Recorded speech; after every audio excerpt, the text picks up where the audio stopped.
ভাই আমারে কবরে দিস না, আমাকে অন্ধকারে দিস না, আমি একা থাকতে পারবো না, একা সেই যাত্রায় লম্বা যাত্রায় আমি যেতে পারবো না, সে চিল্লাতে থাকে, শোনার মতো কান আপনার আমার হয় না।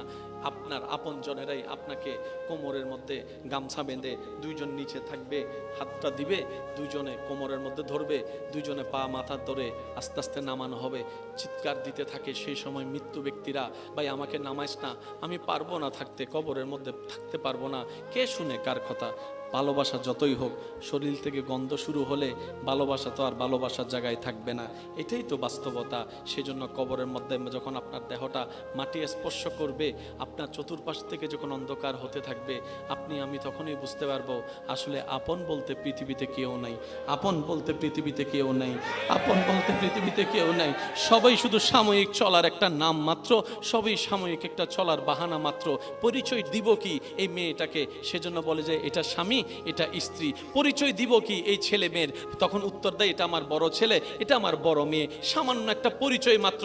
মনে রাখবেন, আর বান্দাদের কোনো পরিচয় হয় না, বান্দাদের শুধু একটাই পরিচয়, প্রত্যেকটা মানুষের শুধু একটাই পরিচয়, সেটা হচ্ছে রবের বান্দা আর নবী মুস্তাফার উম্মত।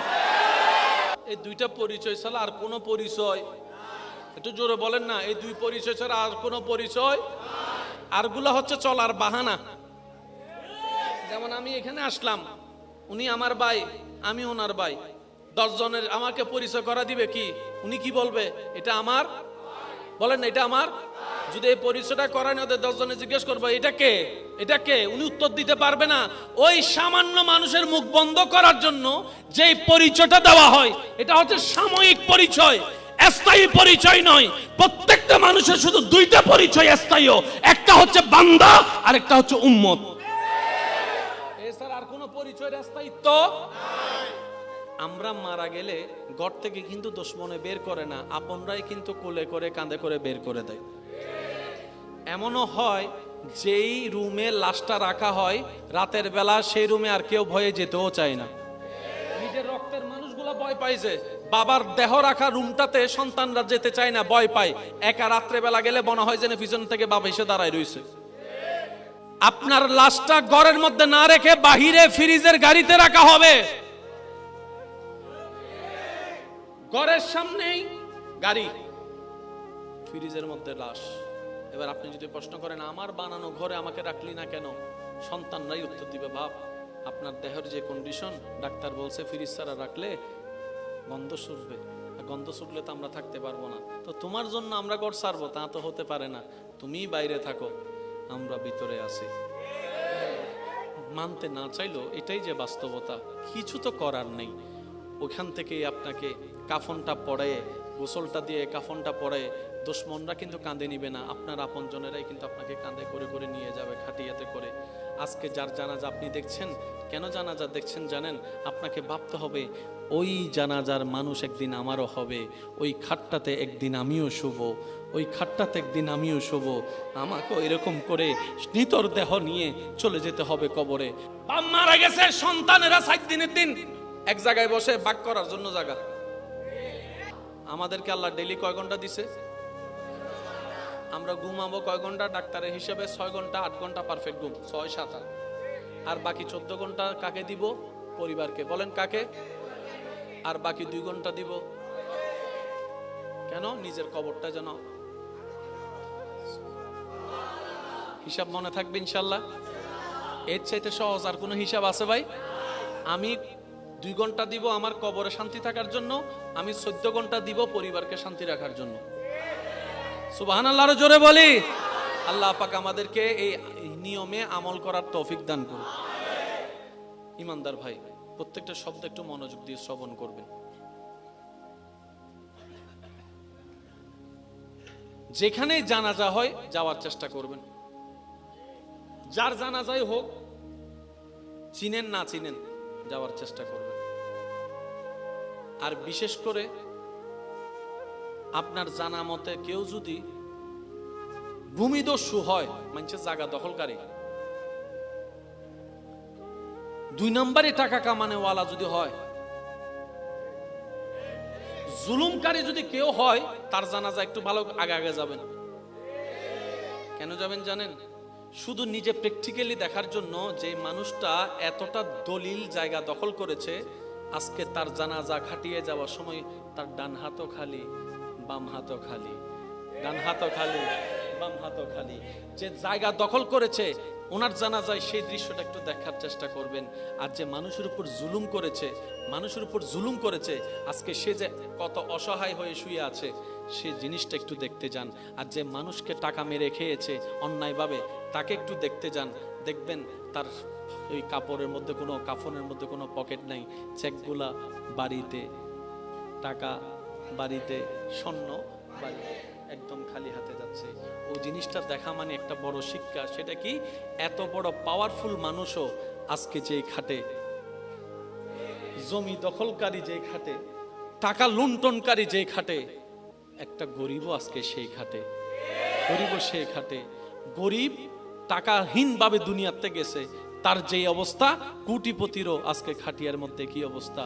এটা নিজেকে দেখানো, নিজেকে বোঝানো, নিজের মনের লোভের আত্মাকে মেরে ফেলা। দেখ দেখ দেখ, লোভ করো তে কিছু নিতে পারে নাই, তুইও নিতে পারবি না। সুতরাং আল্লাহ এবং নবীর পথে চল, তাহলে দুনিয়াতে কিছু না পেলেও অন্তত আখিরাতে ইজ্জত পাবি, শান্তি পাবি, প্রশান্তি পাবি, রবের দয়ায় জান্নাত পেয়ে যাবি। সুবহান। ওই কথাটা মনে রাখবেন। আমাদের আশেপাশে অনেক কোটিপতি আছে, জাগাওয়ালা, আজকে নিজের ছেলে মেয়েরাও জায়গা ব্যবহার করতে বলেন না রে ভাই, নিজের ছেলে মেয়েরা জায়গাগুলা ব্যবহার করতে পারে। কে কোন দিকে খাইয়ে ফেলছে? কোন সম্পত্তি দামি জানেন? শুনেন, আল্লাহর কাছে সবসময় বলবেন, আল্লাহ অতটুক সম্পত্তি আমাকে দাও, আমার সন্তানকে দাও, আমার পরিবারকে দিও, যে সম্পত্তি পেলে দুনিয়ার কারো কাছে ভিক্ষার হাতও পাততে হবে না, তোমাকেও ভুলে যাওয়া যাবে না। আল্লাহ অতটুক সম্পত্তি আমাকে, আমার বংশধরকে দিও, যে সম্পত্তিটা পেলে তোমার দরবারে শুকরিয়ার নামাজও বাড়াই দিব, মানুষের উপর দয়ার হাতটাও বাড়াই দিব। আল্লাহ আমাকে, আমার পরিবারকে অতটুক সম্পত্তি দিও না, যে সম্পত্তিটা পেলে তোমাকে ভুলে যাব, তোমার নবীকে ভুলে যাব, ইবাদতের কথা ভুলে যাব, অহংকারী হব, হিংসুক হব। আল্লাহ সে সম্পত্তি দিও না, যে সম্পত্তি পেলে দুনিয়াতেও লাঞ্ছনা, আখেরাতেও লাঞ্ছনা। ওই সম্পত্তি দিও না, অতটুক দাও যতটুক পেলে মাথা উঁচু করে দুনিয়ার সামনে বাঁচতে পারবো, আর সময়ে সময়ে নামাজের মাধ্যমে তোমার দরবারে মাথা ঝুঁকায়ে সিজদা দিতে পারবো। এটা হচ্ছে সম্পদ। জোরে বলেন দোকান কি? জোরে বলেন দোকান কি? জায়গা, টাকা, স্বর্ণ। জোরে বলেন স্বর্ণ, হীরা, গাড়ি, বাড়ি, ফ্যাক্টরি, সবগুলা সম্পদ। কিন্তু সবচেয়ে দামি সম্পদ কি শুনেন? নবী বলছেন একজন স্বামীর জন্য সবচেয়ে দামি সম্পদ হচ্ছে নেককার স্ত্রী। ইয়া রাসূলুল্লাহ, এত জিনিস থাকতে আপনি নেককার স্ত্রীর কথা কেন বললেন, নেককার স্বামীর কথা কেন বললেন? বলে যে শুনো, সে 18 ঘন্টা যেখানেই থাকুক না কেন, 8 ঘন্টা তো ঘরের মধ্যেই থাকবে, ঘুমাতে আসবে, খাইতে আসবে। রাত্রে যখন সারা দিন কাজ করে শরীর যখন টায়ার্ড হয়ে যায়, তখন শরীর কি চায়? একটু জোরে বলেন না, কি চায়? আর প্রত্যেকটা স্বামী চায় স্ত্রীর সাথে ঘুমাতে, প্রত্যেকটা স্ত্রী চায় স্বামীর সাথে ঘুমাতে, প্রত্যেকটা বাবা চায় সন্তানদের চেহারাগুলা একবার দেখে রাত্রে ঘুমাতে। এবার তুমি যখন ঘরে যাবা, তোমার বউয়ের কাছে যদি তুমি কথায় শান্তি না পাও, বসে শান্তি না পাও, দেখে শান্তি না পাও, 18 ঘন্টার 14 ঘন্টার পরিশ্রমের কোনো দাম নাই, দোকানের কোনো দাম নাই, ফ্যাক্টরির কোনো দাম নাই। রাতের ঘুমটা যদি ভালো না হয়, সকালের তোমার ঘুমটা উঠাটা ভালো হবে না, সারাদিন মেজাজ খিটমিটি থাকবে। অনেক বায়ারের সাথে তোমার কথা বলতে হবে, অনেক অপমানও সহ্য করতে হবে তোমার বায়ার ধরে রাখার জন্য। ওই বউয়ের সাথে মেজাজ থাকার কারণে, সন্তানের সেই অপব্যবহারের মেজাজ থাকার কারণে বায়ারের সাথে তোমার কানেকশনটা হবে না। দোকানও নষ্ট হয়ে যাবে, ব্যবসাও নষ্ট হয়ে যাবে, ফ্যাক্টরিও নষ্ট হয়ে যাবে, স্বাস্থ্যও নষ্ট হয়ে যাবে, চেহারাও নষ্ট হয়ে যাবে, তোমার দিনও নষ্ট হয়ে যাবে, রাতও নষ্ট হয়ে যাবে, তুমি হার্টের রোগী হয়ে যাবা, স্ট্রোক করে যে কোনো সময় চলেও যেতে পারো। একটার সাথে একটা কানেক্টেড। মনে রাখবেন ভাই, আল্লাহ এবং নবী অল্প বলে কিন্তু সব বলে ফেলেন। সবচেয়ে বড় নিয়ামত স্ত্রী, নেককার স্ত্রী, নেককার স্বামী। সবচেয়ে বড় নিয়ামত নেককার সন্তান। আর এগুলো সবগুলো হচ্ছে অপশনাল। জোরে বলেন এগুলো সবগুলা কি? এখানে যতগুলা মালিক লেখা আছে একটাও মালিক না। দলিলটা একটু ভালো করে পড়ে দেখেন, নিজ পিছনে লেখা আছে সরকার চাহিবা মাত্র। রাস্তা বড় করতে গিয়ে কত বড় বড় বিল্ডিং ভেঙে ফেলতে হয়েছে, দেখছেন না? সরকার চাইছে দিতে বাধ্য। কেন? তুই বাংলাদেশের নাগরিক, বাংলাদেশের সরকারের আইন মানতে হবে। আল্লাহ পাক বলে যে দুনিয়া কার? বানাইছি কে? তা আমি না মালিক, তুই কে? তুই তো বারাটিয়া। মালিক কে? আমরা সবাই। এই শব্দটা যার মাথায় বসে যায়, মনে বসে যায়, সে আর কখনো অহংকার করে কাউকে ছোট দেখাতে পারে না। মনে রাখবেন ভাই, অহংকার করে অন্যকে ছোট দেখায় নিজে কখনো বড় হওয়া যায় নাই। যারাই দেখাইছে নিজেরই পতন হয়েছে। এই কথাটা মাথায় রাখবেন। আপনি কারো কল্যাণে, কারো ভালো দেখে যদি আপনি হিংসা করেন, কোনো হিংসায় পদক্ষেপ নেন, ক্ষতি আপনার হবে, যে তার কোনো ক্ষতি হবে না। কারণ বান্দা যখন বান্দার ক্ষতির পিছনে লেগে যায়, এই কথা মাথায় রাখবেন। কোনো বান্দা যখন বান্দার ক্ষতি করার পিছনে লেগে যায়, যার ক্ষতি করার চেষ্টা করে, সে যদি রবের দিকে তাকায়, ধৈর্য ধরে, সহ্য করে, চুপ করে বসে থাকে, রব্বুল আলামিন তাকে সাহায্য করে এগিয়ে দেয়। সেজন্য মনে রাখবেন, কেউ যদি আপনার পিছনে লাগে, আপনি তার পিছনে লাগেন না। কেউ যদি হামলা করে, আপনি হামলা করতে যায়েন না। কেউ গালি দিলে উত্তর দিতে যায়েন না। কেউ আপনার নামে সমালোচনা, বদনাম করলে শুনো, কষ্ট লাগলো, চুপ করে থাকবেন, পাল্টা উত্তর দিতে যায়েন না। কেউ আপনার ব্যবসা লস করার জন্য যদি প্ল্যানিং করতে থাকে, ধরতে পারলেও তাকে অপরাধী বানায়েন না। কেন জানেন? আপনি যখনই এরকম সিচুয়েশন করবেন, শুধু একটা কথা বলবেন, ইয়া রব তুমি তো সবকিছু দেখতে পাচ্ছ, ইয়া রব তুমি তো সবকিছু শুনো, তুই ইয়া রব তুমি তো সবকিছু জানো। আল্লাহ আমি তোমার দিকে তাকাই, তোমার হুকুমের অপেক্ষা করছি। আমার হাত আছে, আমি তাকে মারবো না। আমার মুখ আছে, আমি তাকে বাজে কথা বলবো না। আল্লাহ আমার সব আছে, তার ক্ষতি করার জন্য 100 জন মানুষ কিনে মারতে পারবো, আমি সেটা করব না। কারণ করলে তো তুমি নারাজ হবা। আল্লাহ আমি তোমাকে খুশি করতে চাই, তোমাকে রাজি করতে চাই। দুনিয়া আমার দুশমন হোক, আমি তোমাকে রাজি করতে চাই। একবার বলে দেখেন, দেখেন আল্লাহ পাক আপনার পক্ষ হয়ে এমন এমন কাজ করবে, যেখানে কোনো প্রমাণও থাকবে না। জয় আপনার হয়ে যাবে, সম্মান আপনার হয়ে যাবে, রিজিক আপনার বরাদ্দ হয়ে যাবে বেশি আকারে। সুবহানাল্লাহ। সেজন্য বলা হয় ইন্নাল্লাহা মা'আস সাবিরিন। আল্লাহ কার সাথে? ধৈর্য ধারণকারীর সাথে। বলেন তো আল্লাহ কার সাথে? আমি সবার একটু আওয়াজ চাচ্ছি, আল্লাহ কার সাথে? তো বিপদ যদি আপনার না আসে, ধৈর্য ধরবেন কেমনে? তো ধৈর্য ধারণ করার জন্য তো বিপদ আসতে হবে। ধৈর্য ধারণ করার জন্য তো গালি শুনতে হবে। ধৈর্য ধারণ আছে কি নাই ক্ষমতা, সেটার জন্য তো মাই তিনটা খাইতে হবে। ধৈর্য ধারণ আছে না নাই সেই ক্ষমতা আপনার মধ্যে, সেজন্য তো আপনার পিছনে শত্রু থাকার দরকার আছে। শত্রু যদি না থাকে, আপনি পরীক্ষা দিলেন, কই ধৈর্য আছে না নাই প্রমাণ কেমনে হবে? সেজন্য সব খারাপ খারাপ হয় না, কিছু খারাপের ভিতর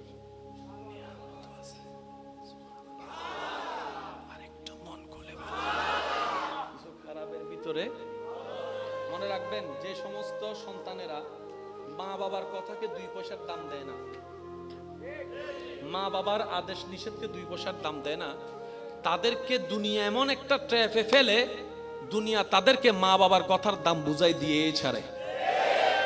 এ কথা মাথায় রাখবেন সব সময়। মা বাবা মন থেকে যেটা বলে, সেটা অকল্যাণ হলো, মার মুখ থেকে বের হলে আল্লাহ সেখানে কল্যাণ দিয়ে দিবে। সুবহানাল্লাহ, জোরে বলেন না।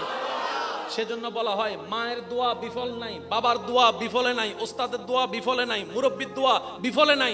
এমনকি রাস্তায় পথচারী একজন ভিক্ষুক, উনিও যদি দোয়া করে, সেটা বিফলে যাওয়া হয় না, বিফলে যায় না। তো দোয়াটা কি?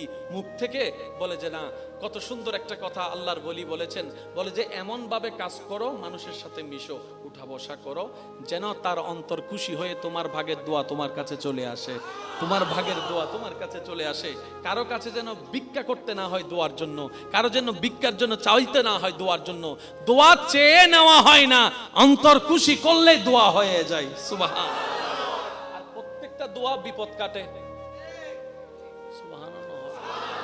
প্রত্যেকটা দোয়া বিপদ কাটে। আচ্ছা, ওই এমনে ঠিক না ঠিক যেগুলো আমরা অনেক সময় বলি, এরকম না, বাস্তব হইলে বললেন। এখানে অনেক ভাইয়েরা আছেন, পড়ালেখা তো কম বেশি সবাই করেছেন, করছেন, আছে না? অনেক সময় যে বিষয়ে ফাঁস করার কথা না, সেজন্য কখনো রবের বান্দা যারা তারা মন ছোট করতে হয় না। আরেকটা আবদার করি, আপনার কাছে যদি কেউ টাকা পায়, জিনিস পায়, দিয়ে দেন, সামর্থ্য থাকলে দিয়ে দেন। আর যদি আপনি পেয়ে থাকেন তাহলে মাফ করে দেন। আমি দুইটা শব্দ বলেছি, একটু খেয়াল করবেন। যদি আপনার থেকে কেউ পায়, সামর্থ্য থাকলে দিয়ে দেন, সামর্থ্য না থাকলে তার সাথে একটু সাক্ষাৎ করে, পারলে দিব, না পারলে দাবি রাখিস না, মাফ করে দেন। তুই 5 লাখ পাস, ধর আমি তোরে 2 লাখ দিচ্ছি ভেঙ্গে ভেঙ্গে, আমারও তো লস, দেখ দিলাম, বাকি 3 লাখ তুই আমার মাফ করে দিস। আর যদি আপনার থেকে কেউ পায়, তার একটু যদি দরকার হয় ওয়ার্নিং দিবেন, আর যদি দরকার না হয় আপনি তাকে বেশি জ্বালাবেন না। কেন শুনেন, সাথে সাথে একটা নিয়ত করেন, আল্লাহ আমি এই পর্যন্ত যাকে যত দার দিয়েছি সবগুলা তোমাকে খুশি করার জন্য কর্জে হাসানা দিয়েছি।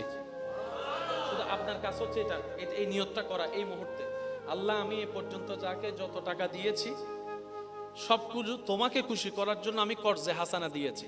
তাইলে হবে কি জানেন, যত জন থেকে আপনি টাকা পান, যে পরিমাণ টাকা, প্রত্যেক দিন আপনার আমলনামায় এত টাকা পরিমাণ দান সদকা করার সওয়াব প্রত্যেক দিন লেখা হয়ে যাবে।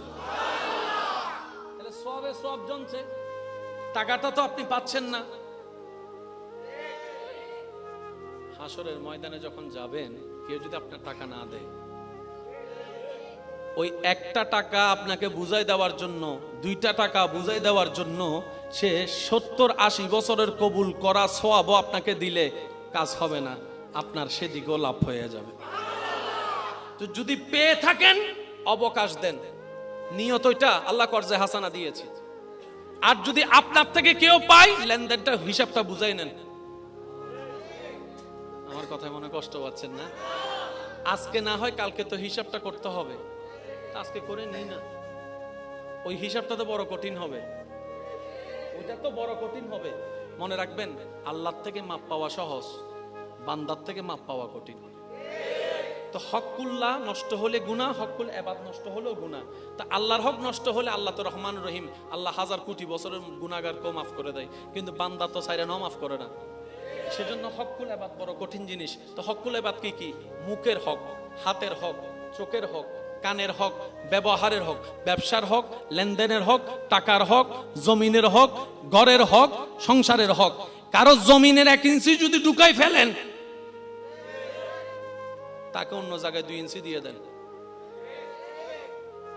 লাভ কি হবে আপনার জানেন? দুনিয়া তো ইজ্জত আপনার বংশের হবে, যে আর কারো হবে না। কিভাবে বুঝাই আমি আপনাদেরকে? যদি রাজত্ব, ক্ষমতায়, টাকা পয়সায় সবকিছু হতো, মোগল সম্রাট যারা ছিল, ওই যে তাজমহল, বলেন না রে ভাই, তাজমহলের চাইতে এরকম রাজা বাদশাহ আর কই? তাদের সামনে তো আপনার আমার অস্তিত্ব নয়। আজকে শাহজাহান কোথায়? বাদশাহ আকবর কোথায়? বুঝতে পারছি কথা? সেজন্য ইজ্জত নিতে হয় রবের পক্ষ থেকে। আর একটু দেখেন, মানুষ বংশ টিকার জন্য সন্তান খোঁজে, নামটা ধরে রাখার জন্য সন্তান খোঁজে। শাহজালাল, হযরত শাহজালাল রহমতুল্লাহ আলাইহি কোনো সন্তান নাই, কিন্তু সবাই ওনার নাম জানে, আবার ওনার জিয়ারতও যাচ্ছে। ব্যাপার কি? যে রবের হয় সৃষ্টি তার হয়ে যায়। যে রবেরকে খুশি করতে পারে, সৃষ্টি জগৎ তারকে খুশি করার পিছনে লেগে যায়। সেজন্য নিয়ত রাখতে হবে সবকিছুর পিছনে, আমি আমার আল্লাহকে খুশি করতে চাই, আমি আমার রবকে খুশি করতে চাই, আমি আমার রহমানকে খুশি করতে চাই, আমি আমার রাজ্জাককে খুশি করতে চাই। আপনার প্রত্যেকটা সেকেন্ড যখন রবের খুশির পিছনে লেগে যাবে, রব বলবে যে তুই দুনিয়াতে কোন রকম নিজেকে কষ্ট করে ধৈর্য ধরে আমি রবকে খুশি করে আসার চেষ্টা কর। তুই দুনিয়াতে নিজেকে সেভ করে ব্রেক লাগাই স্বপ্ন চাওয়ার মধ্যে শয়তানের মুখে জোতার বাড়ি দিয়ে আমি রবকে সন্তুষ্টি করার চেষ্টা করে তুই কোন রকম কবরে আয়। তুই দুনিয়াতে আমাকে খুশি করার চেষ্টা কর, তুই হাসরে আসলে আমি আল্লাহ দয়া করে তোকে খুশি করে দেব। লেনদেন শেষ। আল্লাহ পাক আমাদের সবাইকে আমল করার তৌফিক দান করুন।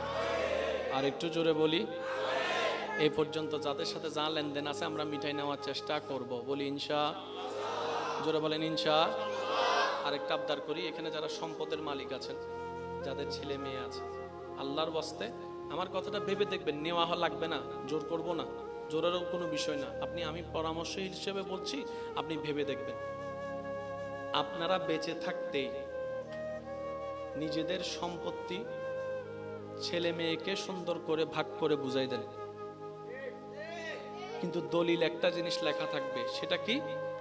আমরা বুড়া বুড়ি মারা যাওয়ার পরেই,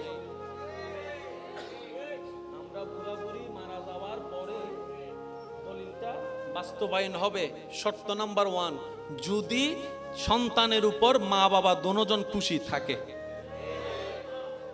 তাহলে কি হবে জানেন? বড় ভাই 2 নম্বর, 5 নম্বর, 10 নম্বর ঠোরাঠুরি মামলা মামলি করার সুযোগ। 10 জনের সামনে বলবেন, এই বড় মিয়া, এই রুম তোমার। এই সাজো মিয়া, এই রুম তোমার। যা আল্লাহ আমাকে দিয়েছে হালাল ভাবে কামাইছি, আমি তোমাদেরকে দেওয়ার চেষ্টা করছি, এবার বাড়ানোর দায়িত্ব তোমাদের। আমি তোমাকে 2 রুম করে দিছি, তুমি আমার নাতিদেরকে 4 রুম করে দিবা। কিন্তু শর্ত হচ্ছে একটা, কখনো কারো হক মারতে পারবা না। 2 নম্বর, আল্লাহর উপর ভরসা হারাইতে পারবা না। 3 নম্বর, নবীর প্রেম হারাতে পারবা না। 4 নম্বর, নামাজ ছাড়তে পারবা না। শর্ত দিয়ে দিয়ে সম্পত্তি দিয়ে দেন। এই সম্পত্তি হাসরের ময়দানে আপনার জন্য নাজাতের জরিয়া হয়ে যাবে। একটু জোরে বলি না সুবহানাল্লাহ? আর একটু জোরে বলি সুবহানাল্লাহ? আমি 2টা রুম করে দিছি, আমার নাতিদেরকে তোমরা 4 রুম করে দিবা। আর বছরে একবার আমার সব ছেলে মেয়ে এক জায়গায় বসে, অমুক জায়গায় বসে ভাত খাবা।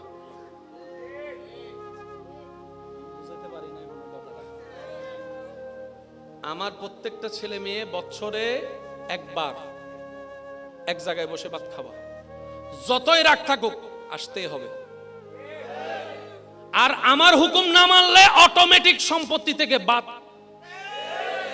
সম্পত্তি বাঁচানোর জন্য হলো তো বাদ, সামনে আসলে তো দেখা হলে তো চোখে চোখ হলে তো একটু মায়া একটু লাগলে তো রাগ একটু, 2 ভাই হয়তো জড়াজড়ি করে কোলাকুলি করে। সুবহানাল্লাহ, একটু জোরে বলি না? সেজন্য ইসলাম বলেছে যতই ব্যস্ত থাকেন, আমি সবার উদ্দেশ্যে বলছি, পরিবারকে নিয়ে বসে খাওয়ার চেষ্টা করবেন। অনেক কিছু হয় এক জায়গায় সমাধান খাওয়ার মধ্যে। একজন আরেকজনকে না দেখতে দূরত্ব চলে আসে অন্তরের। একটা দাওয়াতে যখন আসে, মনে করেন আপনি একটা দাওয়াতে গেছেন, আপনি একটা দাওয়াত দিয়েছেন, সবাই আসছে, আপনি জানেন এই ভাইয়ের সাথে কথা বলে না। এই জায়গায় আপনি কি করবেন জানেন? তাদেরকে এমন কৌশলে ফেলবেন, দুজন যখন এক জায়গায় বসে, কারণ আপনি তো মেজবান, আপনি এমন ভাবে সিচুয়েশনটা করবেন, ভাই 2টা জন এক জায়গায় বসে, যাই আপনিও বসবেন, এমন ভাবে বসবেন, ভাই ওনাকে একটু নিয়ে দেন তো। সে তো আর বলতে পারবে না আমি দিব না। কিছু কাজ মুখে নয়, কাজ দিয়ে করাই নিতে হয়। এটাই ইসলাম, বলেন না সুবহান? আর ইসলামের মতো গোছানো সুন্দর পৃথিবীতে আর কিছু। সেই ইসলামকে আলোকময় করে দিয়েছেন, আল ইয়াউমা আকমালতু লাকুম দীনাকুম ওয়া আতমামতু আলাইকুম নিয়ামাতি বলে আল্লাহ আমাদের নবীর মাধ্যমে ইসলামকে পরিপূর্ণ ঘোষণা করে দিয়েছেন। সুবহান। কোন নবী? যিনি ওয়ামা আরসালনাকা ইল্লা রাহমাতাল লিল আলামিন ওয়া আলা নবী ইন্না আতাইনাকাল কাউসারের শান ওয়া আলা নবী ওয়ালা সাউফা ইউতিকা রাব্বুকা ফাতারদার পাওয়ার অফ অটনি ওয়া আলা নবী ইন্না আতাইনাকাল কাউসারের সম্পদ ওয়া আলা নবী। সেই নবী আমরা পেয়েছি, মনে রাখবেন, সেই নবীর উম্মত হওয়ার যোগ্যতা আমাদের কারো ভিতরে আল্লাহ দয়া করে ওনার উম্মতের লিস্টিতে নাম রাখছে বলে এখন ইজ্জতে আছে। আল্লাহ পাক আমাদের সবাইকে কবুল করুক বলে আমিন। আরেকটু যদি একটু গভীরে যাই, কত নির্মমতা একটু দেখেন, যে দুনিয়ার জন্য আমি পাগল হয়ে যাই। আমরা মারা গেলে ঘর থেকে কিন্তু দুশমনে বের করে না, আপনরাই কিন্তু কোলে করে কাঁধে করে বের করে দেয়। এমনও হয় যেই রুমে লাশটা রাখা হয় রাতের বেলা, সেই রুমে আর কেউ ভয়ে যেতেও চায় না। নিজের রক্তের মানুষগুলা ভয় পায় যে বাবার দেহ রাখা রুমটাতে সন্তানরা যেতে চায় না, ভয় পায়। একা রাত্রে বেলা গেলে মনে হয় যেন পিছন থেকে বাবা এসে দাঁড়ায় রয়েছে। কথা বলেন ঠিক কিনা? আপনার লাশটা ঘরের মধ্যে না রেখে বাহিরে ফ্রিজের গাড়িতে রাখা হবে। ঘরের সামনেই গাড়ি, ফ্রিজের মধ্যে লাশ। এবার আপনি যদি প্রশ্ন করেন আমার বানানো ঘরে আমাকে রাখলি না কেন, সন্তানরাই উত্তর দিবে, বাপ আপনার দেহের যে কন্ডিশন, ডাক্তার বলছে ফ্রিজ ছাড়া রাখলে গন্ধ শুকবে, গন্ধ ছুটলে তো আমরা থাকতে পারবো না। তো তোমার জন্য আমরা ঘর ছাড়বো তা তো হতে পারে না, তুমিই বাইরে থাকো, আমরা ভিতরে আছি। মানতে না চাইলেও এটাই যে বাস্তবতা, কিছু তো করার নেই। ওখান থেকেই আপনাকে কাফনটা পরে, গোসলটা দিয়ে কাফনটা পরে, দুশমনরা কিন্তু কাঁধে নিবে না, আপনার আপনজনেরাই কিন্তু আপনাকে কাঁধে করে করে নিয়ে যাবে, খাটিয়াতে করে। আজকে যার জানাজা আপনি দেখছেন, কেন জানাজা দেখছেন জানেন? আপনাকে ভাবতে হবে ওই জানাজার মানুষ একদিন আমারও হবে, ওই খাটটাতে একদিন আমিও শুব, ওই খাটটাতে একদিন আমিও শুব। আমাকেও এরকম করে নিতর দেহ নিয়ে চলে যেতে হবে কবরে। যখন একজন মানুষ, বৎকার মানুষকে কবরের দিকে নিয়ে যাওয়া হয়, তার রূহ বারবার চিৎকার করে সবাইকে ডাকতে থাকে, ভাই আমারে কবরে দিস না, আমাকে অন্ধকারে দিস না, আমি একা থাকতে পারবো না, একা সেই যাত্রায়, লম্বা যাত্রায় আমি যেতে পারবো না। সে চিল্লাতে থাকে, শোনার মতো কান আপনার আমার হয় না। আপনার আপনজনেরাই আপনাকে কোমরের মধ্যে গামছা বেঁধে, দুইজন নিচে থাকবে, হাতটা দিবে, দুইজনে কোমরের মধ্যে ধরবে, দুইজনে পা মাথা ধরে আস্তে আস্তে নামানো হবে। চিৎকার দিতে থাকে সেই সময় মৃত্যু ব্যক্তিরা, তখন রুহগুলা চিৎকার দিতে থাকে, ভাই আমাকে নামাইস না, আমি পারবো না থাকতে, কবরের মধ্যে থাকতে পারবো না। কে শুনে কার কথা? ভালোবাসা যতই হোক, শরীর থেকে গন্ধ শুরু হলে ভালোবাসা তো আর ভালোবাসার জায়গায় থাকবে না, এটাই তো বাস্তবতা। সেজন্য কবরের মধ্যে যখন আপনার দেহটা মাটি স্পর্শ করবে, আপনার চতুর্পাশ থেকে যখন অন্ধকার হতে থাকবে, আপনি আমি তখনই বুঝতে পারবো আসলে আপন বলতে পৃথিবীতে কেউ নাই, আপন বলতে পৃথিবীতে কেউ নাই, আপন বলতে পৃথিবীতে কেউ নাই। সবাই শুধু সাময়িক চলার একটা নাম মাত্র, সবই সাময়িক একটা চলার বাহানা মাত্র। পরিচয় দিব কি এই মেয়েটাকে? সেজন্য বলে যে এটা স্বামী, এটা স্ত্রী। পরিচয় দিব কি এই ছেলে মেয়ের? তখন উত্তর দেয় এটা আমার বড় ছেলে, এটা আমার বড় মেয়ে। সামান্য একটা পরিচয় মাত্র।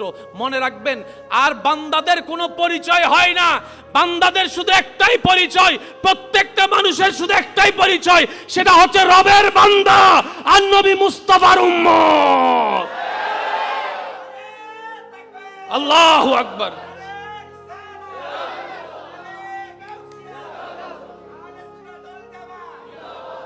এই দুইটা পরিচয় ছাড়া আর কোনো পরিচয়, একটু জোরে বলেন না, এই দুই পরিচয় ছাড়া আর কোনো পরিচয়, আরগুলো হচ্ছে চলার বাহানা। যেমন আমি এখানে আসলাম, উনি আমার ভাই, আমি ওনার ভাই, 10 জনের আমাকে পরিচয় করা দিবে কি? উনি কি বলবে? এটা আমার, বলেন না এটা আমার। যদি এই পরিচয়টা করায় না, 10 জনে জিজ্ঞেস করবো এটা কে, এটা কে, উনি উত্তর দিতে পারবে না। ওই সামান্য মানুষের মুখ বন্ধ করার জন্য যেই পরিচয়টা দেওয়া হয়, এটা হচ্ছে সাময়িক পরিচয়, স্থায়ী পরিচয় নয়। প্রত্যেকটা মানুষের শুধু দুইটা পরিচয় স্থায়ী, একটা হচ্ছে বান্দা আর একটা হচ্ছে উম্মত। এছাড়া আর কোনো পরিচয়ের স্থায়িত্ব নাই। ভাইয়া ভাইয়া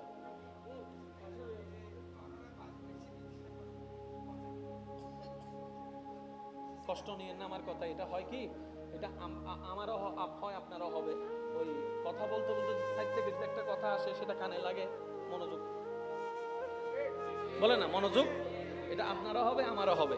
ওই এই জায়গাটা আবার সেই জায়গায় ফিরে আসে একটু কষ্টকর, যেখান থেকে যাওয়া হয় সেখানে। কথা বলেন ঠিক কিনা? কষ্ট নিচ্ছেন আমার কথায়? গাইল দিলে দিবে দেরি পরে, আয় আবার গাইলুনতে রাজি। সিডেঙ্গে হদিন গাইলে আছে ভালোবাসার গাইল,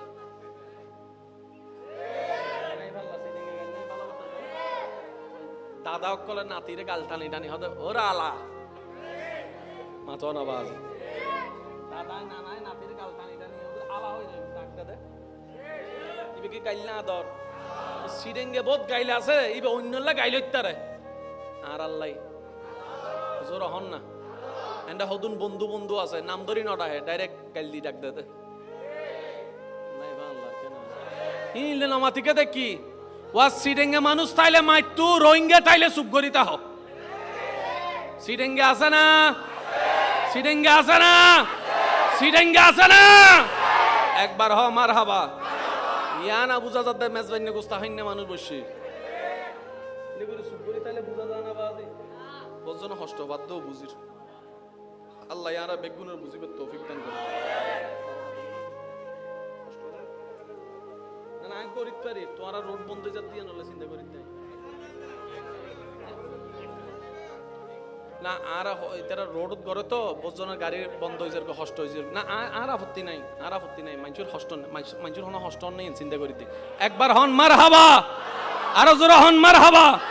ইমানদার ভাইয়েরা, দুইটা পরিচয় কি বললাম? একটা হচ্ছে বান্দা আর একটা হচ্ছে, জোরে বলেন, একটা হচ্ছে বান্দা আর একটা হচ্ছে, এই দুই পরিচয় ছাড়া আর কারো স্থায়ী কোনো পরিচয়, কারো কোনো স্থায়ী পরিচয়, আর সবগুলা অভিনয়। সবগুলা কি অভিনয়? বাপ মারা গেছে, সন্তানেরা 7 দিনের দিন এক জায়গায় বসে বাক করার জন্য জায়গা। আর হতাম বুঝো না, আর আপত্তি নাই, যেহেতু তোমার রাস্তা হইবে, গাড়ি ঘোড়ার রাস্তা, তোমার কোনো সমস্যা হল না। মোবাইল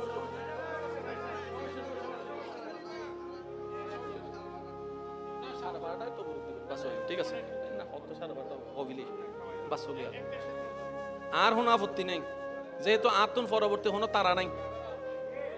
পরবর্তী তারা তাইলে একটা কেন সমস্যা, যেহেতু পরবর্তী তারা নাই আর দ্বিতীয় সমস্যা নেই, যেহেতু রোড তো মানুষের হন হস্টন না, অনারা নিমিন, অনারা বালা বুঝন, ঠিক না ভাই? ঠিক। আরা তো মেহমান মানুষ বে, কিন্তু আর না জানি, ঠিক না? দরুদ শরীফ পড়েন, আল্লাহুম্মা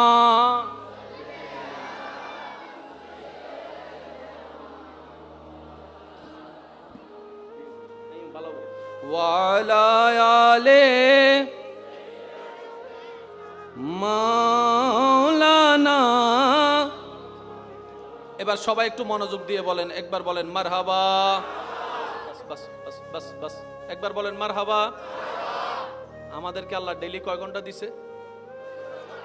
আমরা ঘুমাবো কয় ঘন্টা? ডাক্তারের হিসাবে 6 ঘন্টা, 8 ঘন্টা পারফেক্ট ঘুম, 6, 7, 8। আর বাকি 14 ঘন্টা কাকে দিব?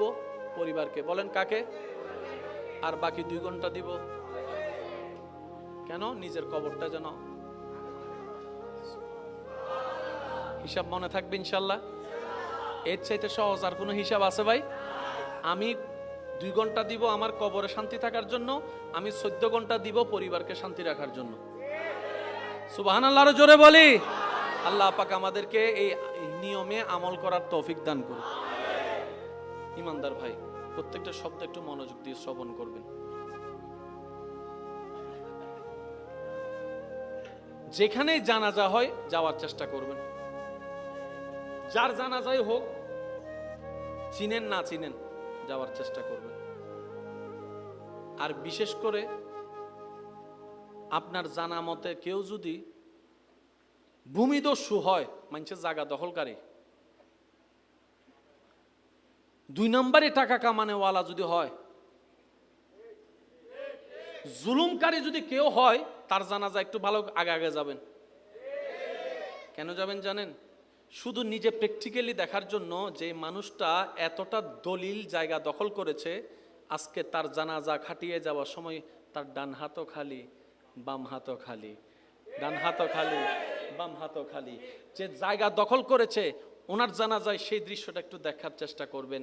আর যে মানুষের উপর জুলুম করেছে, মানুষের উপর জুলুম করেছে, আজকে সে যে কত অসহায় হয়ে শুয়ে আছে সেই জিনিসটা একটু দেখতে যান। আর যে মানুষকে টাকা মেরে খেয়েছে অন্যায়ভাবে, তাকে একটু দেখতে যান। দেখবেন তার ওই কাপড়ের মধ্যে কোনো, কাফনের মধ্যে কোনো পকেট নাই, চেকগুলা বাড়িতে, টাকা বাড়িতে, স্বর্ণ বাড়িতে, একদম খালি হাতে যাচ্ছে। ও জিনিসটা দেখা মানে একটা বড় শিক্ষা। সেটা কি?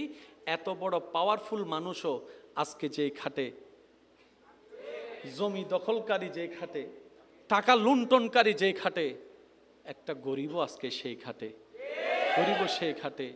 গরিব টাকাহীনভাবে দুনিয়াতে গেছে, তার যেই অবস্থা, কোটিপতিরও আজকে খাটিয়ার মধ্যে কি অবস্থা। এটা নিজেকে দেখানো, নিজেকে বোঝানো, নিজের মনের লোভের আত্মাকে মেরে ফেলা। দেখ দেখ দেখ, লোভ করো তে কিছু নিতে পারে নাই, তুইও নিতে পারবি না। সুতরাং আল্লাহ এবং নবীর পথে চল, তাহলে দুনিয়াতে কিছু না পেলেও অন্তত আখিরাতে ইজ্জত পাবি, শান্তি পাবি, প্রশান্তি পাবি, রবের দয়ায় জান্নাত পেয়ে যাবি। সুবহান আল্লাহু আকবার।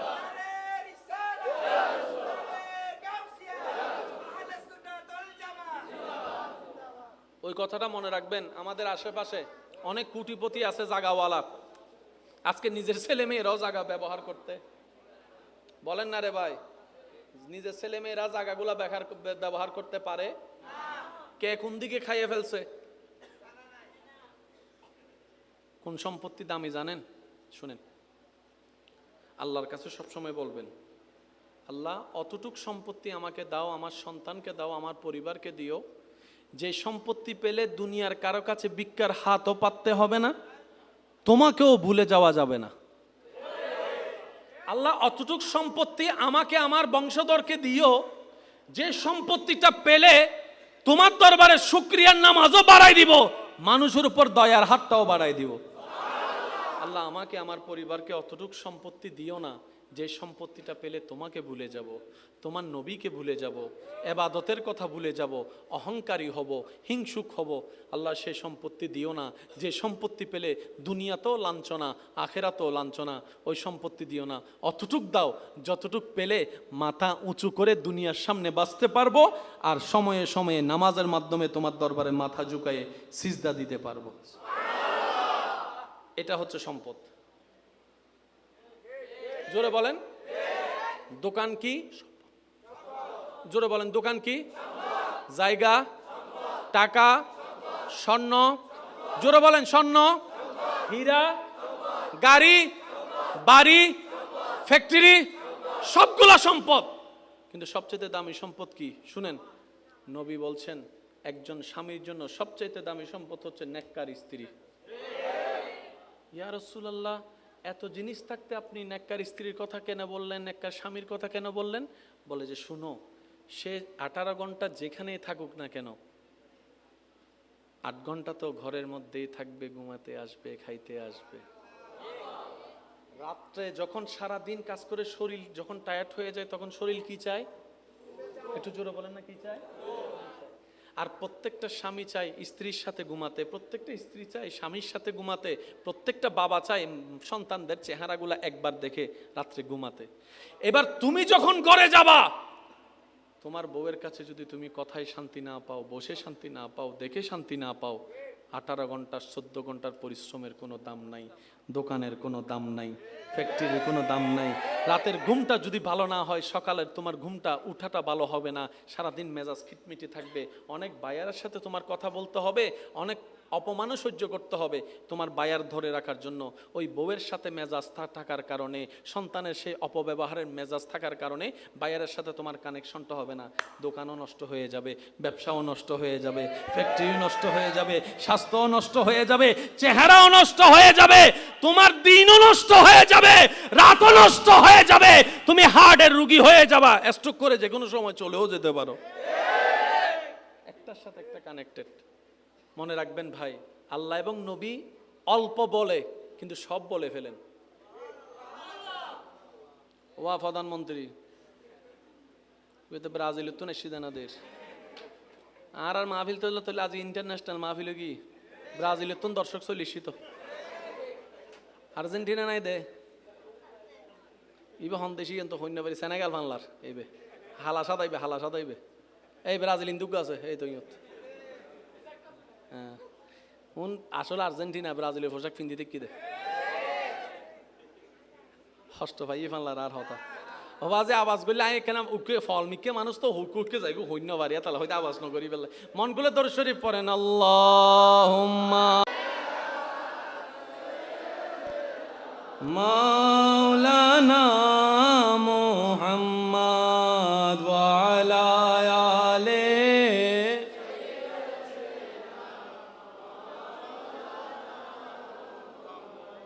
একবার বলেন আলহামদুলিল্লাহ। সবচেয়ে বড় নিয়ামত স্ত্রী, নেককার স্ত্রী, নেককার স্বামী। সবচেয়ে বড় নিয়ামত নেককার সন্তান। আর এগুলো সবগুলো হচ্ছে অপশনাল। জোরে বলেন এগুলো সবগুলা কি? এখানে যতগুলা মালিক লেখা আছে একটাও মালিক না। দলিলটা একটু ভালো করে পড়ে দেখেন, নিজ পিছনে লেখা আছে সরকার চাহিবা মাত্র ইন্নমা থেকে আরো জোর হন না। আর বদিন না দোয়ান তোয়া রাখা দিতাম সরকারে হব হানন নিচে দিম দে। কথা বলেন না রে ভাই। রাস্তা বড় করতে গিয়ে কত বড় বড় বিল্ডিং ভেঙে ফেলতে হয়েছে দেখছেন না? সরকার চাইছে দিতে বাধ্য। কেন? তুই বাংলাদেশের নাগরিক, বাংলাদেশের সরকারের আইন মানতে হবে। আল্লাহ পাক বলে যে দুনিয়া কার? বানাইছি কে? তা আমি না মালিক, তুই কে? তুই তো বারাটিয়া। মালিক কে? আমরা সবাই এই শব্দটা যার মাথায় বসে যায়, মনে বসে যায়, সে আর কখনো অহংকার করে কাউকে ছোট দেখাতে পারে না। মনে রাখবেন ভাই, অহংকার করে অন্যকে ছোট দেখায় নিজে কখনো বড় হওয়া যায় নাই। যারাই দেখাইছে নিজেরই পতন হয়েছে। এই কথাটা মাথায় রাখবেন। আপনি কারো কল্যাণে, কারো ভালো দেখে যদি আপনি হিংসা করেন, কোনো হিংসায় পদক্ষেপ নেন, ক্ষতি আপনার হবে, যে তার কোনো ক্ষতি হবে না। কারণ বান্দা যখন বান্দার ক্ষতির পিছনে লেগে যায়, এই কথা মাথায় রাখবেন, কোনো বান্দা যখন বান্দার ক্ষতি করার পিছনে লেগে যায়, যার ক্ষতি করার চেষ্টা করে, সে যদি রবের দিকে তাকায়, ধৈর্য ধরে, সহ্য করে, চুপ করে বসে থাকে, রব্বুল আলামিন তাকেই সাহায্য করে এগিয়ে দেয়। সেজন্য মনে রাখবেন, কেউ যদি আপনার পিছনে লাগে, আপনি তার পিছনে লাগেন না। কেউ যদি হামলা করে, আপনি হামলা করতে যায়েন না। কেউ গালি দিলে উত্তর দিতে যায়েন না। কেউ আপনার নামে সমালোচনা, বদনাম করলে শুনো, কষ্ট লাগলো, চুপ করে থাকবেন, পাল্টা উত্তর দিতে যায়েন না। কেউ আপনার ব্যবসা লস করার জন্য যদি প্ল্যানিং করতে থাকে, ধরতে পারলেও তাকে অপরাধী বানায়েন না। কেন জানেন? আপনি যখনই এরকম সিচুয়েশন করবেন, শুধু একটা কথা বলবেন, ইয়া রব, তুমি তো সব কিছু দেখতে পাচ্ছ। ইয়া রব, তুমি তো সব কিছু শুনো।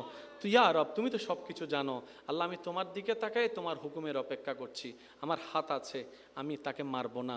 আমার মুখ আছে, আমি তাকে বাজে কথা বলবো না। আল্লাহ, আমার সব আছে, তার ক্ষতি করার জন্য 100টা মানুষ কিনে মারতে পারবো, আমি সেটা করব না। কারণ করলে তো তুমি নারাজ হবা। আল্লাহ, আমি তোমাকে খুশি করতে চাই, তোমাকে রাজি করতে চাই। দুনিয়া আমার দুশমন হোক, আমি তোমাকে রাজি করতে চাই।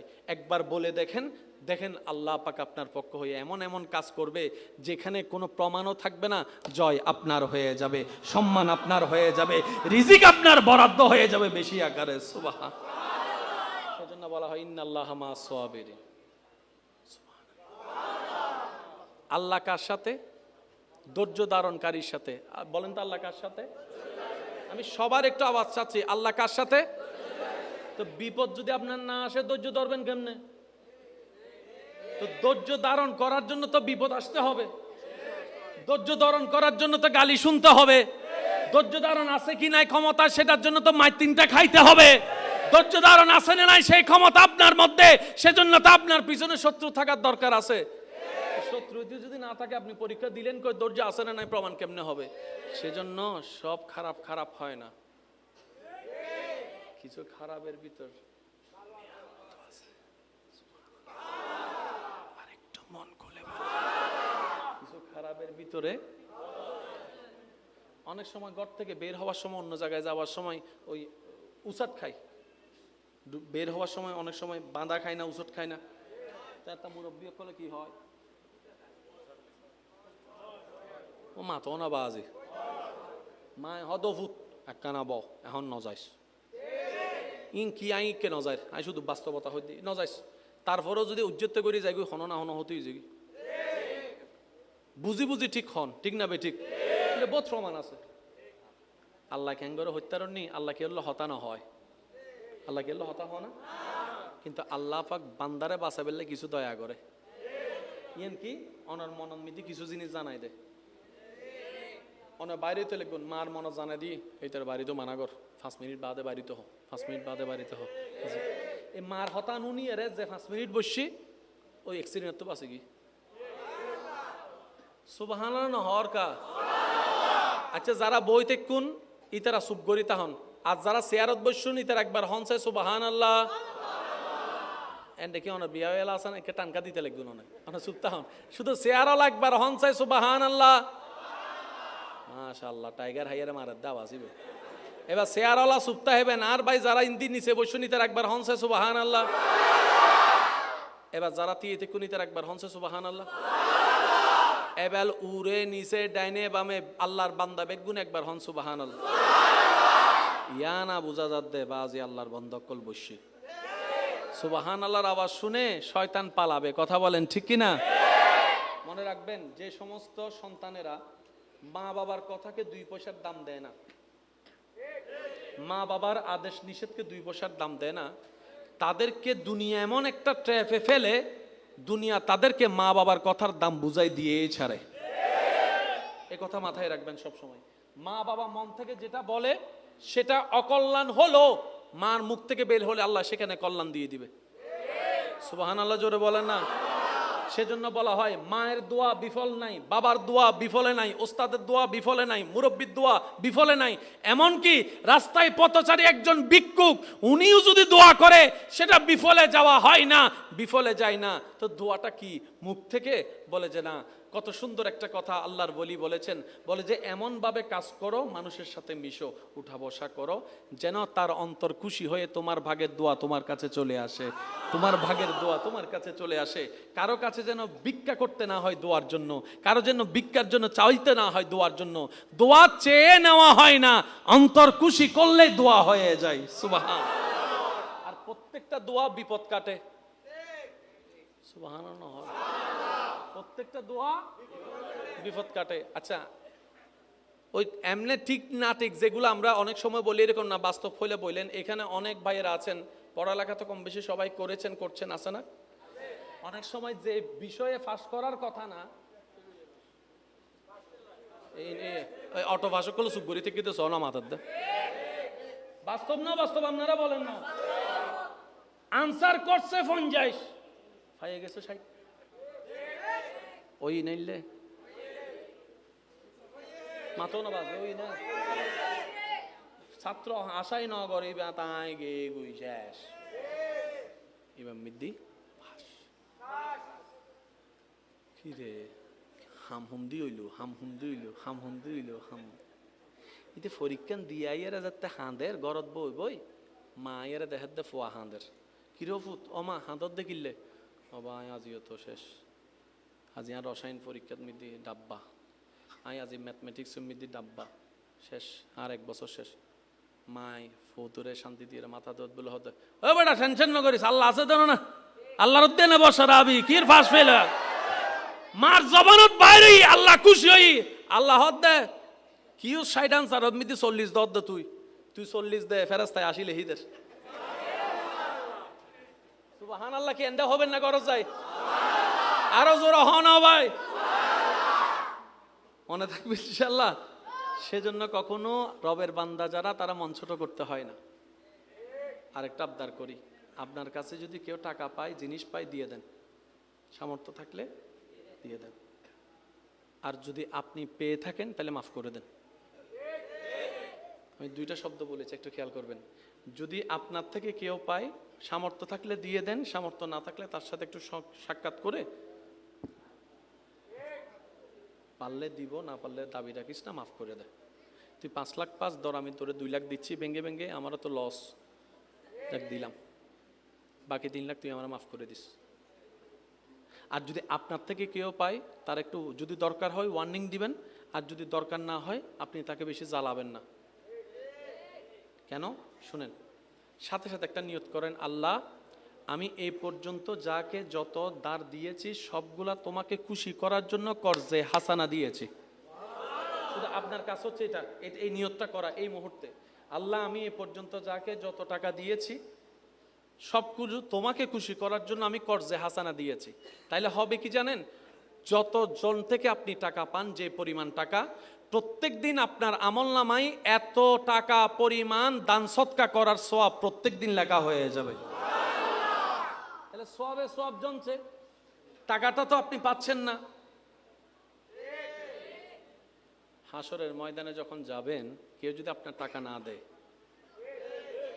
ওই একটা টাকা আপনাকে বুঝাই দেওয়ার জন্য, 2টা টাকা বুঝাই দেওয়ার জন্য সে 70-80 বছরের কবুল করা সওয়াবও আপনাকে দিলে কাজ হবে না, আপনার সেদিকেও লাভ হয়ে যাবে।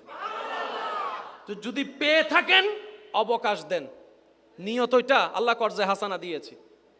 আর যদি আপনার থেকে কেউ পায় লেনদেনটা হিসাবটা বুঝাই নেন। আমার কথায় মনে কষ্ট পাচ্ছেন না? আজকে না হয় কালকে তো হিসাবটা করতে হবে, আজকে করে নিই না, ওই হিসাবটা তো বড় কঠিন হবে, ওইটা তো বড় কঠিন হবে। মনে রাখবেন, আল্লাহর থেকে মাপ পাওয়া সহজ, বান্দার থেকে মাপ পাওয়া কঠিন। তো হকুল্লাহ নষ্ট হলে গুনাহ, হকুল এবাদ নষ্ট হলেও গুনাহ। তা আল্লাহর হক নষ্ট হলে আল্লাহ তো রহমান রহিম, আল্লাহ 1000 কোটি বছরের গুনাহগারকেও মাফ করে দেয়, কিন্তু বান্দা তো চাইরা নাও মাফ করে না। সেজন্য হকুল এবাদ বড় কঠিন জিনিস। তো হকুল এবাদ কি কি? মুখের হক, হাতের হক, চোখের হক, কানের হক, ব্যবহারের হক, ব্যবসার হক, লেনদেনের হক, টাকার হক, জমিনের হক, ঘরের হক, সংসারের হক। কারো জমিনের 1 ইঞ্চি যদি ঢুকাই ফেলেন, তাকে অন্য জায়গায় 2 ইঞ্চি দিয়ে দেন, লাভ কি হবে আপনার জানেন? দুনিয়া তো ইজ্জত আপনার বংশের হবে, যে আর কারো হবে না। কিভাবে বুঝাই আমি আপনাদেরকে? যদি রাজত্ব, ক্ষমতায়, টাকা পয়সায় সবকিছু হতো, মোগল সম্রাট যারা ছিল, ওই যে তাজমহল, বলেন না রে ভাই, তাজমহলের চাইতে এরকম রাজা বাদশা আর কই? তাদের সামনে তো আপনার আমার অস্তিত্ব নয়। আজকে শাহজাহান কোথায়? বাদশা আকবর কোথায়? বুঝাতে পারছি কথা? সেজন্য ইজ্জত নিতে হয় রবের পক্ষ থেকে। একটু দেখেন, মানুষ বংশ টিকার জন্য সন্তান খুঁজে, নামটা ধরে রাখার জন্য সন্তান খুঁজে। শাহজালাল, হযরত শাহজালাল রহমতুল্লাহ আলাইহি কোনো সন্তান নাই, কিন্তু সবাই ওনার নাম জানে, আবার ওনার জিয়ারতেও যাচ্ছে। ব্যাপার কি? যে রবের হয় সৃষ্টি তার হয়ে যায়। যে রবেরকে খুশি করতে পারে, সৃষ্টি জগৎ তারকে খুশি করার পিছনে লেগে যায়। সেজন্য নিয়ত রাখতে হবে সব কিছুর পিছনে, আমি আমার আল্লাহকে খুশি করতে চাই, আমি আমার রবকে খুশি করতে চাই, আমি আমার রহমানকে খুশি করতে চাই, আমি আমার রাজ্জাককে খুশি করতে চাই। আপনার প্রত্যেকটা সেকেন্ড যখন রবের খুশির পিছনে লেগে যাবে, রব বলবে যে তুই দুনিয়াতে কোনো রকম নিজেকে কষ্ট করে ধৈর্য ধরে আমি রবকে খুশি করে আসার চেষ্টা কর। তুই দুনিয়াতে নিজেকে সেভ করে ব্রেক লাগাই স্বপ্ন চাওয়ার মধ্যে শয়তানের মুখে জোতার বাড়ি দিয়ে আমি রবকে সন্তুষ্টি করার চেষ্টা করে তুই কোন রকম কবরে আয়। তুই দুনিয়াতে আমাকে খুশি করার চেষ্টা কর, তুই হাসরে আসলে আমি আল্লাহ দয়া করে তোকে খুশি করে দিই। লেনদেন শেষ। আল্লাহ পাক আমাদের সবাইকে আমল করার তৌফিক দান করুন। আর একটু জোরে বলি, এই পর্যন্ত যাদের সাথে যা লেনদেন আছে আমরা মিটাই নেওয়ার চেষ্টা করব। বলি ইনশাআল্লাহ। জোরে বলেন ইনশাআল্লাহ। আরেকটা আবদার করি, এখানে যারা সম্পদের মালিক আছেন, যাদের ছেলে মেয়ে আছে, আল্লাহর ওয়াস্তে আমার কথাটা ভেবে দেখবেন, নেওয়া লাগবে না, জোর করব না, জোরেরও কোনো বিষয় না। আমি পরামর্শ হিসেবে বলছি, আপনি ভেবে দেখবেন। আপনারা বেঁচে থাকতেই নিজেদের সম্পত্তি ছেলে মেয়েকে সুন্দর করে ভাগ করে বুঝাই দেন, কিন্তু দলিল একটা জিনিস লেখা থাকবে, সেটা কি? আমরা বুড়া বুড়ি মারা যাওয়ার পরেই, আমরা বুড়া বুড়ি মারা যাওয়ার পরে দলিলটা বাস্তবায়ন হবে। শর্ত নাম্বার 1, যদি সন্তানের উপর মা বাবা দুজন খুশি থাকে, তাহলে কি হবে জানেন? বড় ভাই 2 নম্বর, 5 নম্বর, 10 নম্বর ঠুরাঠুরি মামলা মামলিয়া করার সুযোগ। 10 জনের সামনে বলবেন, এই বড় মিয়া, এই রুম তোমার, এই সেজো মিয়া, এই রুম তোমার। যা আল্লাহ আমাকে দিয়েছে হালাল ভাবে কামাইছি, আমি তোমাদেরকে দেওয়ার চেষ্টা করছি, এবার বাড়ানোর দায়িত্ব তোমাদের। আমি তোমাকে 2 রুম করে দিছি, তুমি আমার নাতিদেরকে 4 রুম করে দিবা। কিন্তু শর্ত হচ্ছে একটা, কখনো কারো হক মারতে পারবা না। 2 নম্বর, আল্লাহর উপর ভরসা হারাইতে পারবা না। 3 নম্বর, নবীর প্রেম হারাতে পারবা না। 4 নম্বর, নামাজ ছাড়তে পারবা না। শর্ত দিয়ে দিয়ে সম্পত্তি দিয়ে দেন, এই সম্পত্তি হাসরের ময়দানে আপনার জন্য নাজাতের জরিয়া হয়ে যাবে। একটু জোরে বলি না সুবহানাল্লাহ? আর একটু জোরে বলি সুবহানাল্লাহ। আমি 2টা রুম করে দিছি, আমার নাতিদেরকে তোমরা 4 রুম করে দিবা। আর বছরে একবার আমার সব ছেলে মেয়ে এক জায়গায় বসে অমুক জায়গায় বসে ভাত খাবা।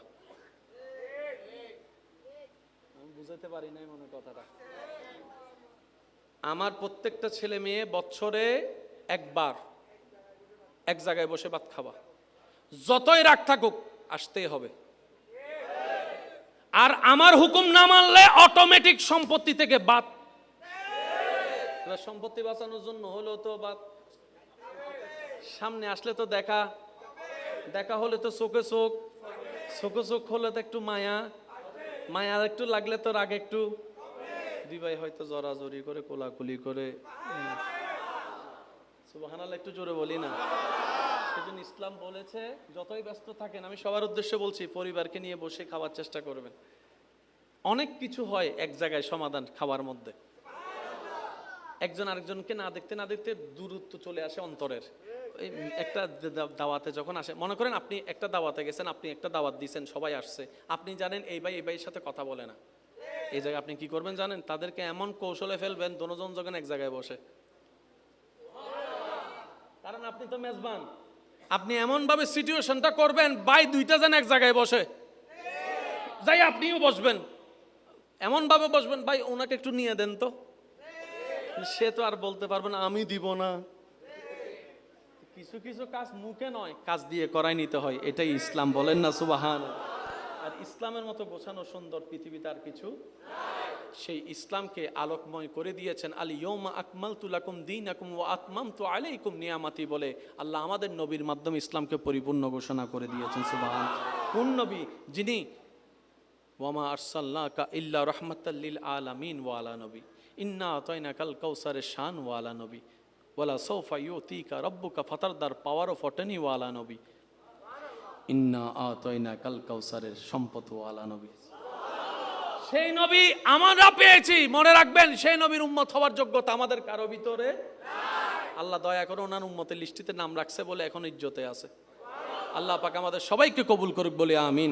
ইয়া নবী সালাম।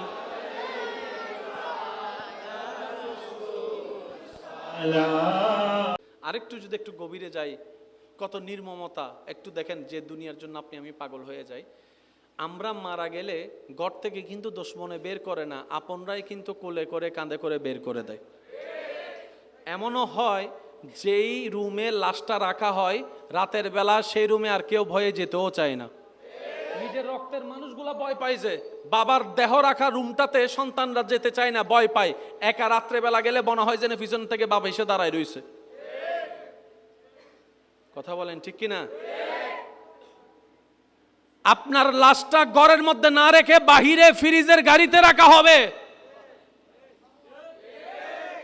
ঘরের সামনেই গাড়ি, ফ্রিজের মধ্যে লাশ। এবার আপনি যদি প্রশ্ন করেন আমার বানানো ঘরে আমাকে রাখলি না কেন, সন্তানরাই উত্তর দিবে ভাব আপনার দেহের যে কন্ডিশন, ডাক্তার বলছে ফ্রিজ ছাড়া রাখলে গন্ধ ছুটবে, আর গন্ধ ছুটলে তো আমরা থাকতে পারবো না, তো তোমার জন্য আমরা ঘর ছাড়বো তা তো হতে পারে না, তুমিই বাইরে থাকো আমরা ভিতরে আছি। মানতে না চাইলেও এটাই যে বাস্তবতা, কিছু তো করার নেই। ওখান থেকেই আপনাকে কাফনটা পরে, গোসলটা দিয়ে কাফনটা পরে, দুশমনরা কিন্তু কাঁধে নিবে না, আপনার আপনজনেরাই কিন্তু আপনাকে কাঁধে করে করে নিয়ে যাবে খাটিয়াতে করে। আজকে যার জানাজা আপনি দেখছেন, কেন জানাজা দেখছেন জানেন? আপনাকে ভাবতে হবে ওই জানাজার মানুষ একদিন আমারও হবে, ওই খাটটাতে একদিন আমিও শুব, ওই খাটটাতে একদিন আমিও শুব, আমাকেও এরকম করে নিতর দেহ নিয়ে চলে যেতে হবে কবরে। যখন একজন মানুষ বৎকার মানুষকে কবরের দিকে নিয়ে যাওয়া হয়, তার রূহ বারবার চিৎকার করে সবাইকে ডাকতে থাকে, ভাই আমারে কবরে দিস না, আমাকে অন্ধকারে দিস না, আমি একা থাকতে পারবো না, একা সেই যাত্রায় লম্বা যাত্রায় আমি যেতে পারবো না। সে চিল্লাতে থাকে, শোনার মতো কান আপনার আমার হয় না। আপনার আপনজনেরাই আপনাকে কোমরের মধ্যে গামছা বেঁধে দুইজন নিচে থাকবে, হাতটা দিবে, দুইজনে কোমরের মধ্যে ধরবে, দুইজনে পা মাথা ধরে আস্তে আস্তে নামানো হবে, চিৎকার দিতে থাকে। সেই সময় মৃত্যু ব্যক্তিরা তখন রুহগুলা চিৎকার দিতে থাকে, ভাই আমাকে নামাইস না, আমি পারবো না থাকতে, কবরের মধ্যে থাকতে পারবো না। কে শুনে কার কথা? ভালোবাসা যতই হোক, শরীর থেকে গন্ধ শুরু হলে ভালোবাসা তো আর ভালোবাসার জায়গায় থাকবে না, এটাই তো বাস্তবতা। সেজন্য কবরের মধ্যে যখন আপনার দেহটা মাটি স্পর্শ করবে, আপনার চতুর্পাশ থেকে যখন অন্ধকার হতে থাকবে, আপনি আমি তখনই বুঝতে পারবো আসলে আপন বলতে পৃথিবীতে কেউ নাই, আপন বলতে পৃথিবীতে কেউ নাই, আপন বলতে পৃথিবীতে কেউ নাই। সবাই শুধু সাময়িক চলার একটা নাম মাত্র, সবই সাময়িক একটা চলার বাহানা মাত্র। পরিচয় দিব কি এই মেয়েটাকে? সেজন্য বলে যে এটা স্বামী, এটা স্ত্রী। পরিচয় দিব কি এই ছেলে মেয়ের? তখন উত্তর দেয় এটা আমার বড় ছেলে, এটা আমার বড় মেয়ে। সামান্য একটা পরিচয় মাত্র। মনে রাখবেন, আর বান্দাদের কোনো পরিচয় হয় না, বান্দাদের শুধু একটাই পরিচয়, প্রত্যেকটা মানুষের শুধু একটাই পরিচয়, সেটা হচ্ছে রবের বান্দা আর নবী মুস্তাফার উম্মত। আল্লাহু আকবার।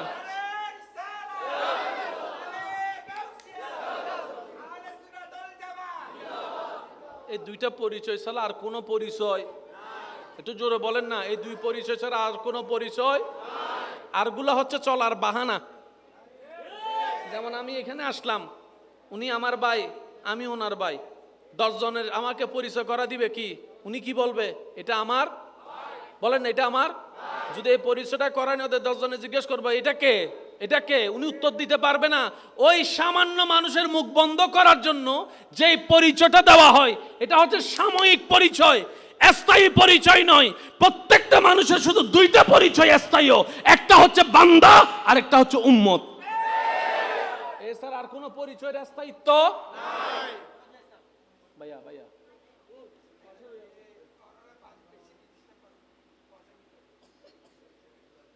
কষ্ট নিয়েন না আমার কথা। এটা হয় কি, এটা আমারও হয়, আপনারও হবে। ওই কথা বলতে বলতে সাইড থেকে যদি একটা কথা আসে, সেটা কানে লাগে, মনোযোগ বলে না, মনোযোগ, এটা আপনারও হবে আমারও হবে। ওই এই জায়গাটা আবার সেই জায়গায় ফিরে আসে একটু কষ্টকর, যেখান থেকে যাওয়া হয় সেখানে। কথা বলেন ঠিক কিনা? কষ্ট নিচ্ছেন আমার কথায়? গাইল দিলে দিবে দেরি পরে, আমি আবার গাইল উনতে রাজি। সিডেঙ্গে হদিন গাইলে আছে ভালোবাসার গাইল,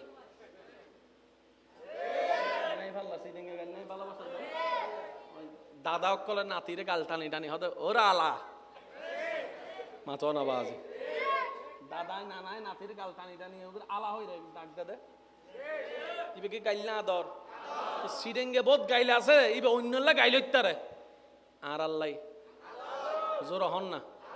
এন্ডা হদুন বন্ধু বন্ধু আছে, নাম ধরি নটা হে ডাইরেক্ট গাইল দি ডাক দে নাই ভাই আল্লাহর কেন ইলে নামাতিকে দেখি ওয়াজ সিডেঙ্গে মানুষ তাইলে মাইতু, রোহিঙ্গা তাইলে সুবগরিতা হোক। সিডেঙ্গে আছে না? সিডেঙ্গে আছে না? সিডেঙ্গে আছে না? একবার হ মারহাবা। ইয়া না বুঝা যাতে মেজবাইনে গোস্তা হইনা মানুষ বসি লেগুরে সুবগরি তাইলে বুঝা যায় না বাজি বজন হষ্ট বাদ দাও বুঝির। আল্লাহ ইয়ারা বেগুনের বুঝিবার তৌফিক দান করুন। কষ্ট হই না না আগ গরিত পারি তোরা রোড বন্ধ যা দিয়ে নলে চিন্তা করিত নাই না। আর তারা রোড করে তো বজনের গাড়ি বন্ধ হয়ে যাবে, হষ্ট হয়ে যাবে না। আর আপত্তি নাই, আর আপত্তি নাই। মানুষের হষ্ট, মানুষের হন হষ্ট নেই, চিন্তা করি দি। একবার হন মার হাবা, আরো জোরে হন মার হাবা। ইমানদার ভাইয়েরা, 2টা পরিচয় কি বললাম? একটা হচ্ছে বান্দা আর একটা হচ্ছে, জোরে বলেন, একটা হচ্ছে বান্দা আর একটা হচ্ছে। এই 2 পরিচয় ছাড়া আর কারো স্থায়ী কোনো পরিচয়, কারো কোনো স্থায়ী পরিচয়, আর সবগুলা অভিনয়। সবগুলা কি অভিনয়। বাপ মারা গেছে, সন্তানেরা 7 দিনের দিন এক জায়গায় বসে বাক করার জন্য জায়গা। তুরু আর হতম বুঝো না, আর আপত্তি নাই। যেহেতু তোমার রাস্তা ইবে গাড়ি ঘোড়ার রাস্তা, তোমার কোনো সমস্যা না হলো ভাই।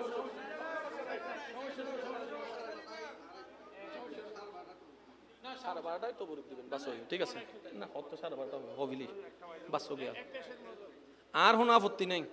যেহেতু আতুন পরবর্তী হনো তারা নাই, পরবর্তী তারা তাইলে একটা কেন সমস্যা? যেহেতু পরবর্তী তারা নাই, আর দ্বিতীয় সমস্যা নেই। যেহেতু রোড তো মানুষের হনো হস্টন না, অনারা নিমিন, অনারা বালা বুঝন, ঠিক না ভাই? ঠিক। আরা তো মেহমান মানুষ বে, কিন্তু আর আরা না জানি, ঠিক না? দরুদ শরীফ পড়েন আল্লাহুম্মা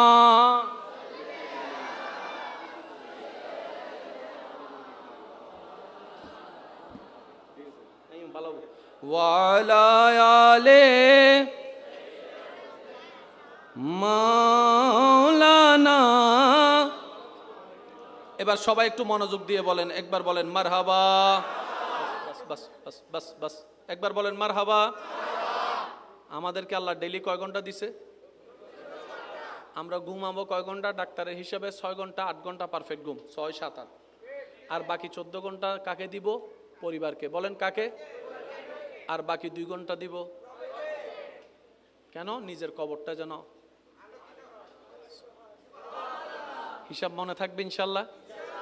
এর চাইতে সহজ আর কোনো হিসাব আছে ভাই? আমি 2 ঘন্টা দিব আমার কবরে শান্তি থাকার জন্য, আমি 14 ঘন্টা দিব পরিবারকে শান্তি রাখার জন্য। সুবহানাল্লাহর জোরে বলি। আল্লাহ পাক আমাদেরকে এই নিয়মে আমল করার তৌফিক দান করুন। ইমানদার ভাই, প্রত্যেকটা শব্দ একটু মনোযোগ দিয়ে শ্রবণ করবেন। যেখানেই জানাজা হয় যাওয়ার চেষ্টা করবেন। যার জানাজাই হোক, চিনেন না চিনেন, যাওয়ার চেষ্টা করবেন। আর বিশেষ করে আপনার জানা মতে কেউ যদি ভূমিদস্যু হয়, মানুষের জায়গা দখলকারী, 2 নম্বরে টাকা কামানেওয়ালা যদি হয়, জুলুমকারী যদি কেউ হয়, তার জানাজা একটু ভালো আগে আগে যাবেন। কেন যাবেন জানেন? শুধু নিজে প্র্যাকটিক্যালি দেখার জন্য যে মানুষটা এতটা দলিল জায়গা দখল করেছে, আজকে তার জানাজা খাটিয়ে যাওয়ার সময় তার ডান হাতও খালি, বাম হাতও খালি, ডান হাতও খালি, বাম হাতও খালি। যে জায়গা দখল করেছে ওনার জানাজায় সেই দৃশ্যটা একটু দেখার চেষ্টা করবেন। আর যে মানুষের উপর জুলুম করেছে, মানুষের উপর জুলুম করেছে, আজকে সে যে কত অসহায় হয়ে শুয়ে আছে সেই জিনিসটা একটু দেখতে যান। আর যে মানুষকে টাকা মেরে খেয়েছে অন্যায়ভাবে, তাকে একটু দেখতে যান। দেখবেন তার ওই কাপড়ের মধ্যে কোনো, কাফনের মধ্যে কোনো পকেট নাই, চেকগুলা বাড়িতে, টাকা বাড়িতে, স্বর্ণ বাড়িতে, একদম খালি হাতে যাচ্ছে। ওই জিনিসটা দেখা মানে একটা বড় শিক্ষা। সেটা কি? এত বড় পাওয়ারফুল মানুষও আজকে যেই খাটে, জমি দখলকারী যেই খাটে, টাকা লুণ্ঠনকারী যেই খাটে, একটা গরিবও আজকে সেই খাটে, গরিবও সেই খাটে। গরিব টাকাহীনভাবে দুনিয়াতে গেছে, তার যেই অবস্থা, কোটিপতিরও আজকে খাটিয়ার মধ্যে কি অবস্থা। এটা নিজেকে দেখানো, নিজেকে বোঝানো, নিজের মনের লোভের আত্মাকে মেরে ফেলা। দেখ দেখ দেখ, লোভ করো তে কিছু নিতে পারে নাই, তুইও নিতে পারবি না, সুতরাং আল্লাহ এবং নবীর পথে চল, তাহলে দুনিয়াতে কিছু না পেলেও অন্তত আখিরাতে ইজ্জত পাবি, শান্তি পাবি, প্রশান্তি পাবি, রবের দয়ায় জান্নাত পেয়ে যাবি। সুবহান আল্লাহু আকবার।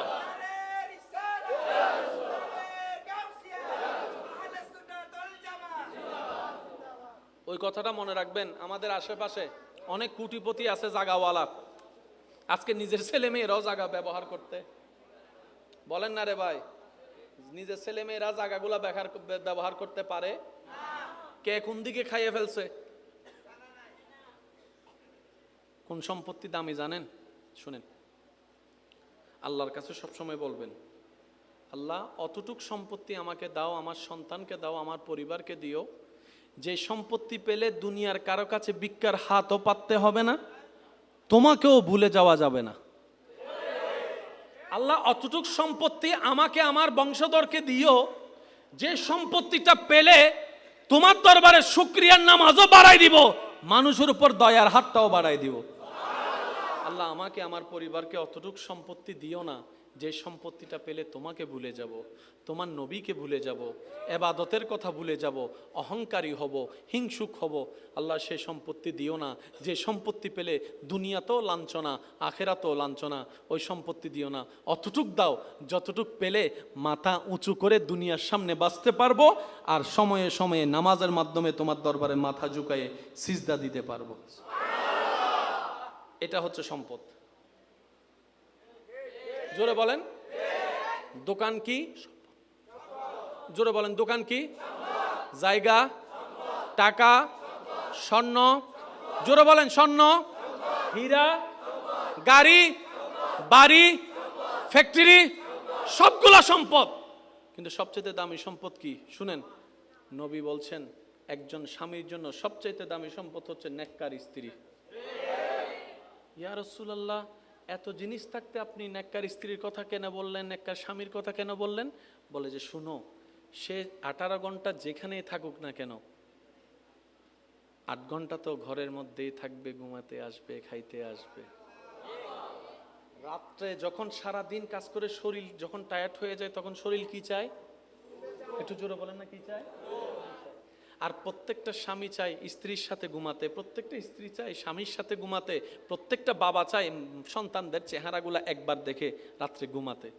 এবার তুমি যখন ঘরে যাবা, তোমার বউয়ের কাছে যদি তুমি কথায় শান্তি না পাও, বসে শান্তি না পাও, দেখে শান্তি না পাও, 18 ঘন্টার 14 ঘন্টার পরিশ্রমের কোনো দাম নাই, দোকানের কোনো দাম নাই, ফ্যাক্টরির কোনো দাম নাই।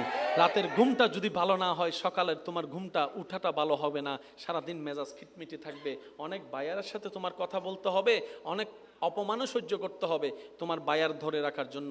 ওই বউয়ের সাথে মেজাজ থাকার কারণে, সন্তানের সেই অপব্যবহারের মেজাজ থাকার কারণে বায়ারের সাথে তোমার কানেকশনটা হবে না। দোকানও নষ্ট হয়ে যাবে, ব্যবসাও নষ্ট হয়ে যাবে, ফ্যাক্টরি নষ্ট হয়ে যাবে, স্বাস্থ্যও নষ্ট হয়ে যাবে, চেহারাও নষ্ট হয়ে যাবে, তোমার দিনও নষ্ট হয়ে যাবে, রাতও নষ্ট হয়ে যাবে, তুমি হার্টের রোগী হয়ে যাবা, স্ট্রোক করে যে কোনো সময় চলেও যেতে পারো। একটার সাথে একটা কানেক্টেড। মনে রাখবেন ভাই, আল্লাহ এবং নবী অল্প বলে কিন্তু সব বলে ফেলেন। ওয়া প্রধানমন্ত্রী ব্রাজিল তো নেশিদানা দেশ আর মাহফিল তো আজ ইন্টারন্যাশনাল মাহফিল কি ব্রাজিলের তো দর্শক চল্লিশি তো আর্জেন্টিনা নাই দে ইবে হন দেশি তো হইনা পারি সেনেগাল বাংলার এইবে হালাসা দাইবে এই ব্রাজিল ইন্দুক আছে এই তো হ্যাঁ হুন আসলে আর্জেন্টিনা ব্রাজিলের পোশাক পিন্দিতে কি দে হষ্ট ভাই ফানলার আর হতা হবা যে আওয়াজ করলে এখানে উকে ফল মিকে মানুষ তো হুকুকে যাইব হইন্য বাড়িয়া তাহলে হয়তো আওয়াজ নগরি পেলে মন গুলো দরুদ শরীফ পড়েন আল্লাহুম্মা